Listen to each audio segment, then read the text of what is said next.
বাবা জানত ঠাকুরের জগতের প্রত্যেকের উপর মাতৃভাব ছিল। সেই মাতৃভাব জগতের বিকাশের জন্য আমাকে রেখে গেলেন। এত জপ করলাম বলল, আর এতে কাজ করলাম বলল, কিছুই নয়। মহামায়ার পথ ছেড়ে না দিলে কার কি সাধ্য? হে জীব, শরণাগত হও, কেবল শরণাগতও হও, তবেই তিনি দয়া করে পথ ছেড়ে দেবেন।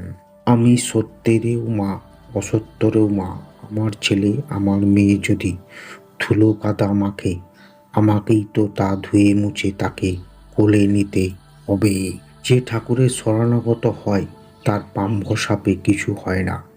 শরণাগত হলে বিধি খণ্ডন হয়ে যায়। বিশ্বাস কি সোজা কথা বাবা? বিশ্বাসের শেষ কথা বিশ্বাস হলেই তো হয়ে গেল।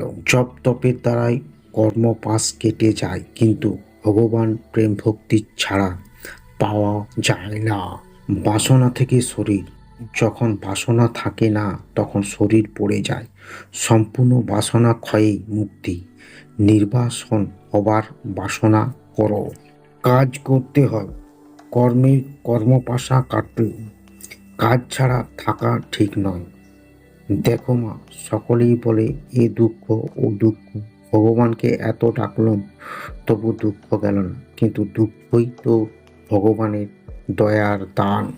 সংসারে থাকতে গেলে কেমন করে থাকতে হয় জান। যেখানে যেমন সেখানে তেমন, যাকে যেমন তাকে তেমন, যখন যেমন তখন তেমন।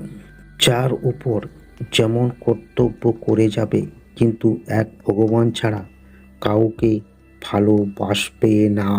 দোষ তো মানুষ করবে, ও দেখতে নেই, এতে নিজেরই ক্ষতি হয়। দোষ দেখতে দেখতে শেষ দোষেই দেখে।